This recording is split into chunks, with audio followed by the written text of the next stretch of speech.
مولانا محمد امین صفدر اکاڑوی رحمۃ اللہ علیہ نے اپنی کتاب میں لکھا، فرماتے ہیں مجھے وہاڑی کے ایک گاؤں سے بڑا محبت بھرا خط لکھا گیا کہ مولانا صاحب ہمارے گاؤں میں آج تک سیرت النبی صلی اللہ علیہ وآلہ وسلم پر بیان نہیں ہوا۔ ہمارا بہت دل کرتا ہے آپ ہمیں وقت عنایت فرما دیں، ہم تیاری کر لیں گے۔ میں نے محبت بھرے جذبات دیکھ کر خط لکھ دیا کہ فلاں تاریخ کو میں حاضر ہو جاؤں گا۔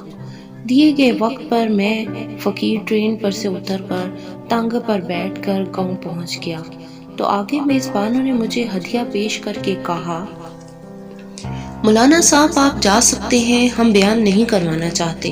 وجہ پوچھی تو بتایا کہ سارے گاؤں میں 90% قادیانی ہیں، وہ ہمیں دھمکیاں دیتے ہیں کہ نہ تو تمہاری عزتیں، نہ مال، نہ گھر بار محفوظ رہیں گے اگر سیرت النبی صلی اللہ علیہ وآلہ وسلم پر بیان کروایا۔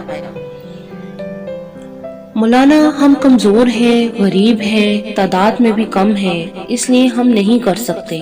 ہم نے لفافہ واپس کر دیا اور کہا بات تمہاری ہوتی یا میری ہوتی تو واپس چلا جاتا، بات مدینے والے آقا صلی اللہ علیہ وآلہ وسلم کی عزت کی آ گئی ہے، اب بیان ضرور ہوگا۔ وہ گھبرا گئے کہ حضرت آپ تو چلے جائیں گے، مسئلہ تو ہمارے لیے ہوگا۔ میں نے کہا اس گاؤں کے آس پاس کوئی ڈنڈے والا یعنی بااثر گنڈا ہے؟ انہوں نے بتایا کہ گاؤں سے کچھ دور نورا ڈاکو رہتا ہے، پورا علاقہ اس سے ڈرتا ہے۔ میں نے کہا چلو مجھے لے چلو نورے کے پاس۔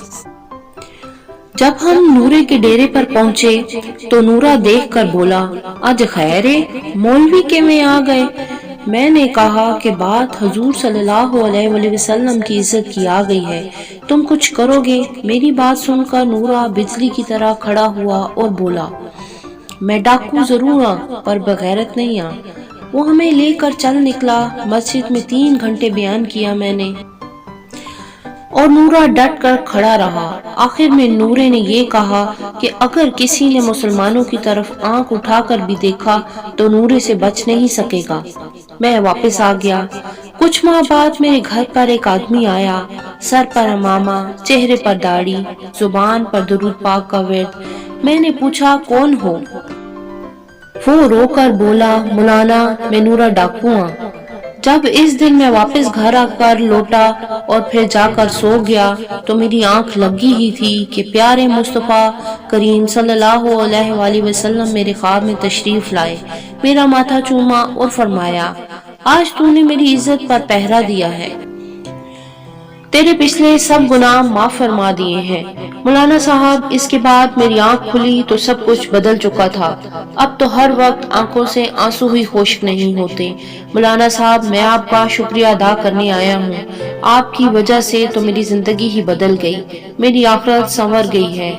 اے میرے پیارے اللہ، جو شخص بھی اس کو شیئر کر رہا ہے اس کو حضور صلی اللہ علیہ وآلہ وسلم کی خواب میں زیارت اور قیامت کے دن شفاعت نصیب فرما، آمین۔